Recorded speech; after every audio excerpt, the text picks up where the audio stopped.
and Jill Johnson as Finance Committee. All right. Now, who made the original motion? Jackie. Rick did. Cool. Yeah. So Jill Oh, no, Johnson. I'm sorry, I did. you did. That's what happened. And you seconded. Are we clear on this now? Yes. All right. So the motion has been made by Ms. Henderson to appoint Jill Johnson and Bruce Allen to serve on the Board of Directors Finance Subcommittee, seconded by Mr. Hammond. Any further discussion? Hearing none, all those in favor say aye. Aye. Any opposed? Carries unanimously. You got the job. No pay raise. Now we have a new item added to this, the revised agenda as item number 4, approval of amendment to the interim executive director's contract to revise the provision for full-time work. And that is a result of the recommendation by the auditors. And it's, let me just give a little background on this, Ken.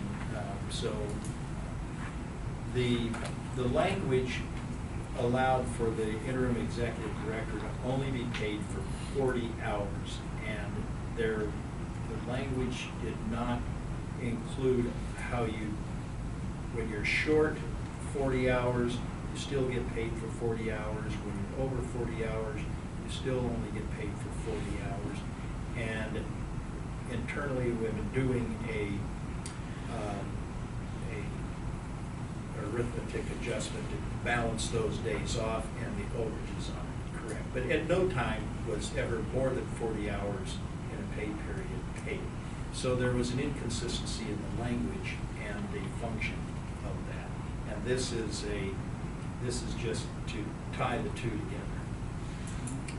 So there are no improprieties going on in this thing. Let's move forward with that. So, Mr. Chairman and the board, I don't know if you have a copy. Do you have a copy of the amended language? I have the electronic copy. So I'd like our council to review the amended language with the board to ensure the board is completely informed of what the change is. Yeah. Okay. I can just read the. Yeah, Matt, would you go ahead? It just explicitly says, it was kind of, without saying, you said the auditor didn't have a problem with it, just wanted it spelled out. But I just added a sentence that if hours worked in excess of 40 hours, they may be held in a compensation time bank to be applied in any week when the actual time worked may fall under 40 hours. Okay. And then I just hammered home the fact that the intent of the original contract was that under no circumstances shall actual time work plus use of bank comp time be exceed 40 hours. So we're at that cap. That thing isn't supposed to be working.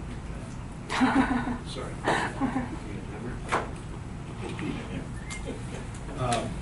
Excuse me, Matt. Do we need a motion? Yeah, I think we need a motion on this thing. And is there a, see, the date will be the date that we actually sign it. Correct. Yeah, so, help us out with the language on the motion to identify the document. It would just be a motion to approve the amendment to the interim executive director agreement. I'll move to approve the amendment to the interim executive director's contract. Second motion by Ms. Henderson to approve the amended interim executive director's contract. Seconded by Mr. Allen. That's great memory. Any further discussion? Hearing none, all those in favor to approve the amended interim executive director's contract say aye. Aye. Any opposed? Hearing none, it's a unanimous decision. And now we go forward and we're in compliance with the audit. Just an additional point on that particular item, Mr. Chairman. I just want to mention for the benefit of the rest of the board that you do sign my weekly time sheet, so you are I do, aware of yeah. my activities. Yeah. And I also heavily rely on the staff who are preparing the timesheets too, because I do not go back and audit, previous months to see if what your credits are due against what you're being paid. Right, but those are provided on the Yeah, time sheet. they are. Now we will have a closed session regarding collective bargaining session under RCW 42-.30.140, subparagraphs 4 and B. Are we gonna move into the back room here? Are we? Mr. Chair, I have a question before you adjourn. Yes, sir. Has there been any update from Prothman? Regarding, The search for the new CEO. you know what? We can answer that. The close date is, what, another 2 weeks? February 21st. They want to set up they're trying to schedule the ongoing, once it closes, and meeting with the board again. So they're trying to schedule a date in March for that. We received one question regarding the labor, or the area that we draw most of our labor from, for comparison purposes, for pay comparison purposes. One question from one consultant, but we really haven't heard anything else. When you say they, you're talking about Prothman is doing that search? Oh, I'm for sorry, I'm comparative? thinking of the other one. I'm thinking of the salary study. No, Prothman, let me refer back to Prothman to you, Robin. That they are setting up the schedule. Yes. And we'll be in contact with Yeah. the board on what that schedule is going to be. And again, as we get information, I'll pass it on to the board so that you're fully included.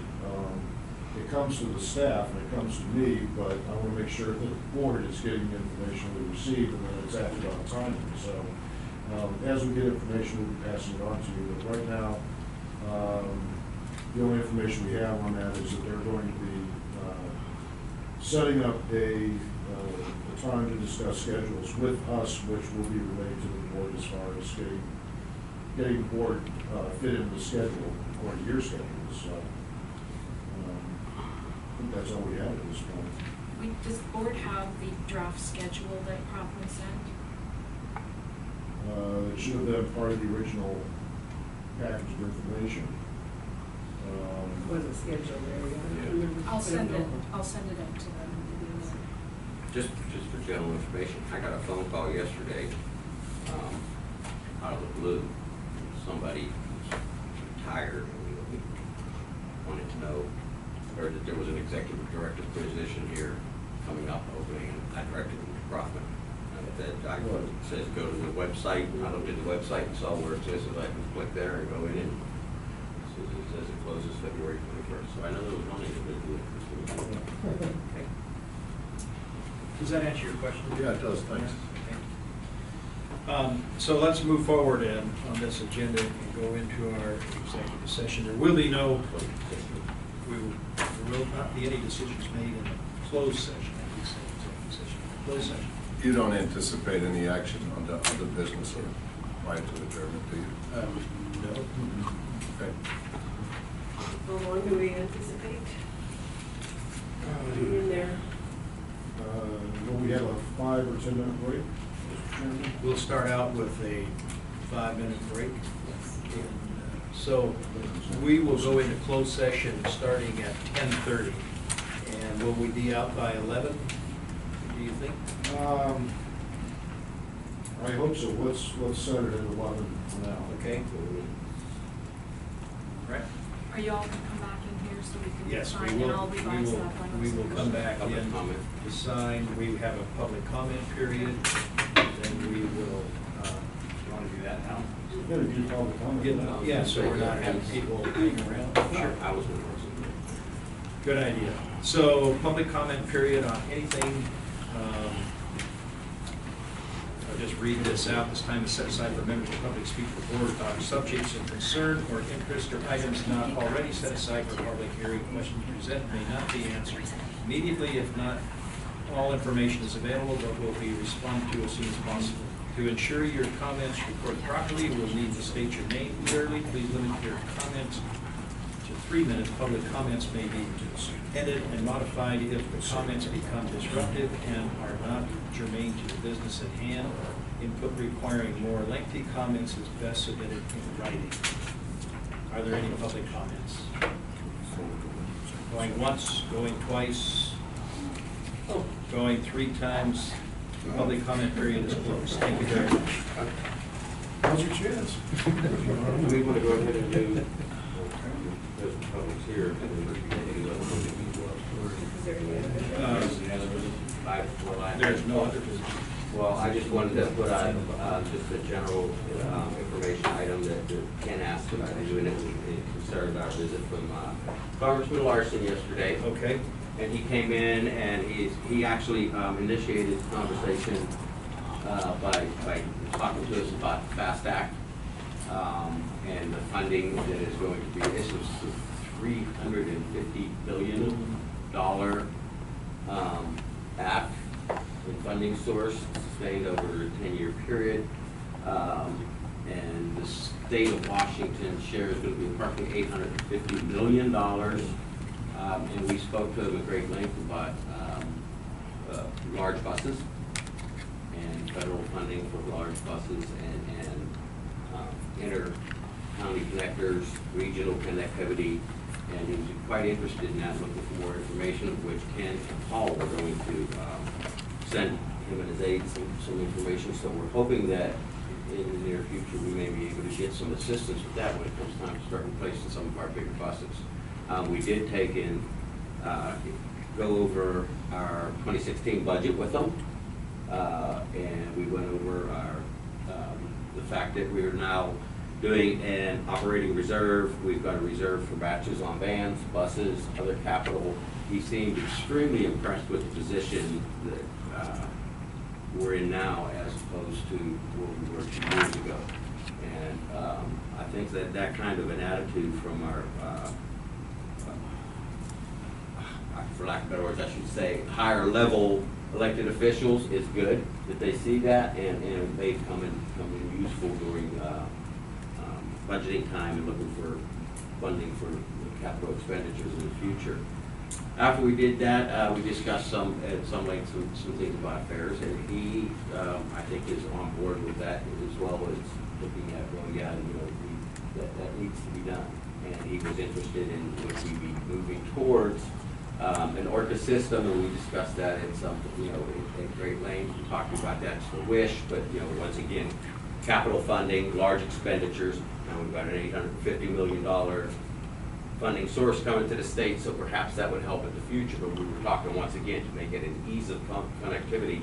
I mean, we were talking all the way from, you know, Whatcom to King and things like that. So an expanded regional mobility system. Ken explained to them pretty much in depth about the discussions he's been having with other representatives or the transit agents and elected officials. And then we took a tour of the facility, and he seemed really, really impressed with that. He must be an electronics guy because he spent a lot of time in the IT department. And it was really fortunate because we were talking about as far as the budget process and how we're extending the life of our buses by being able to do engine rebuilds in-house. And we were fortunate because we were doing our tour, and Ken and his crew were back there in the middle of an engine rebuild.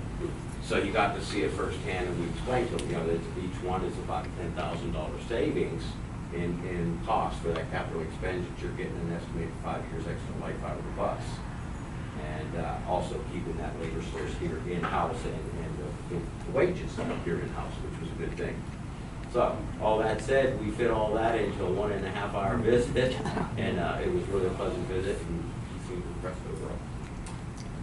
Well, that helps when it does come time to applying for federal and state funds. And on that issue about funding, I'm a little uncomfortable about where we are right now with our schedule on fares for the 411, 412. I don't know if we can take any action on that, but shouldn't we have a schedule from staff that says this is our target date, which I think is, ideally, I'd like to have April 1 as the target date while Ken is still here, rather than go through the transition of the new executives. But to work back from there for your public information meetings, I think we have to put a date in here where, and have a schedule. Otherwise, we're not going to accomplish it. We'll be talking about this 3 or 4 months, 6 months from now, probably keep going on. And that means the funds for the 412 are tied up until we have that system in place. And in our in our workshop presentation, we had presented information which pertained to a hypothetical April 1st date, which was pretty tight relative to the schedule for public hearings, public meetings, getting the public input, going through that whole process. May 1st is doable. It's still going to be a bit tight, but May 1st would be. I thought you just said April 1st was doable. Was what we projected Right. in our hypothetical presentation. It was doable, but extremely tight. It's even tighter now, impossible probably for April 1st now. And you're in conversation with Community Transit too about these drop-off Community pickup points schedule. where, yeah. Schedule. I would be more comfortable right now with May 1st, but public input is going to be very critical, very important as part of this whole process. And I don't want to. when you say May short of 1st, I don't either. technically you're not going to be here. You're the one having these conversations with the other agencies. That's kind of why I'm a little uncomfortable about where you have one person involved in a major portion of this, and then they're out of the picture, and the new person comes in. Can you look at that schedule and see if even we go into mid-April? Can I interject real Sure. quick into that? Because the conversations I've been having with the public, and I've sat back and looked at publication times for meetings, actually setting the meetings, finding a venue, setting the meetings, getting it scheduled. And then you're gonna have a workshop about it, and then you're gonna have to go to a public hearing, which has to be scheduled. And I did the time frame with a quick calculation, and all the folks I've been talking to in North Whidbey and on I've been telling them that a realistic date, and this is also considering the retrofit losses, et cetera, a realistic date is more like June 1st. Well then, okay, if it's June 1st, I'm okay with that too. I just would like to have a schedule. So this is our schedule, everybody's working toward that target. It's no different than building a building. You've got to have a schedule for each component in there, you're never going to do it. So, Are you not lying in workshop? Yeah. okay, good. So I have one just thing I'd like to say publicly, even though I think Jill and I brought this up at our special meeting. Jill and I came here on January 9th on Saturday and invited staff from here to come and give us input on a number of things. And I just want to publicly say how very much we appreciated the number of people that showed up. This room was full, there was standing room only. I felt it was a great back and forth. We got great questions, we got great comments. We took up the full 2 hours and people hung around afterwards, and both Jill and I really appreciated those that came and gave their input. I had the same experience on committee. Very I productive. recognize you from being there. And We were at I was at our meeting, and it was we really appreciated the opportunity to voice ourselves. It seemed a lot of us felt like it was the first opportunity we've had since all this occurred that we could actually voice it to you guys, and it was nice to be able to have that opportunity. it was very pleasurable. Yeah, and recognize, and I'm sure you do, that just because the rest of the board members weren't here wasn't because we weren't interested, because we couldn't have a quorum. Mr. Chair, before, Yes, sir. we'll make 20 hours before. We're not doing, it's gonna be 11 o'clock. No matter what. I also wanted to echo the turnout over on Camino. Rick, you were very concerned, and as I was, with the operators over there on their requesting to see if we could get a secured additional comfort station for the operators. Talk about this record after. This grant. And I've spoken with facilities, or maintenance, and with Ken, and it's in work. Okay, good, thanks. You're welcome. Told you, that was addressed that following Monday. From here on out, good Rick, bad Rick. The one with the hair. Okay. One more thing before you adjourn is I added 2 additional reports for your perusal. One is a draft for our budget book that you might like to take a look at. It's been revised. And so there's a draft there. And then also the audited financial report that the auditor has posted on their website. So there's a copy of that I passed out. You can take a look at that as well. Thank you. All right, now we're going to take a 5-minute break. And in fact, we'll go into closed session at 4:45. 45. Yeah. 10:45. I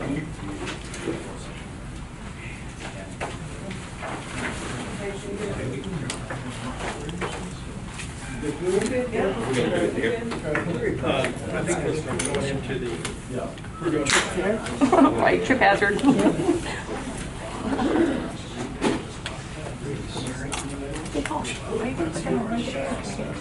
I'll put on my.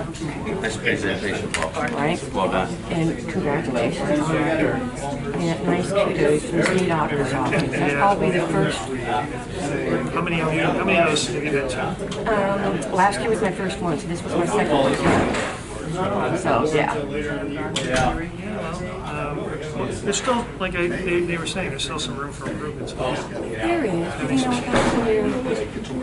I have been through multiple audits. I've also performed, and when nobody's perfect.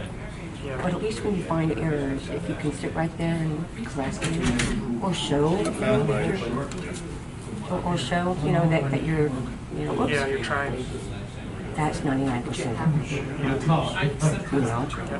That's what they want. They want to see that you're actively doing your best. Fluffing it Thank with, fluffing it with unicorns, or some.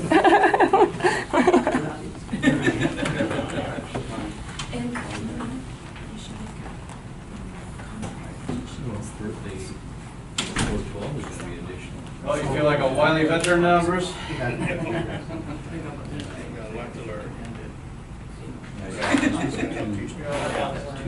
You're good.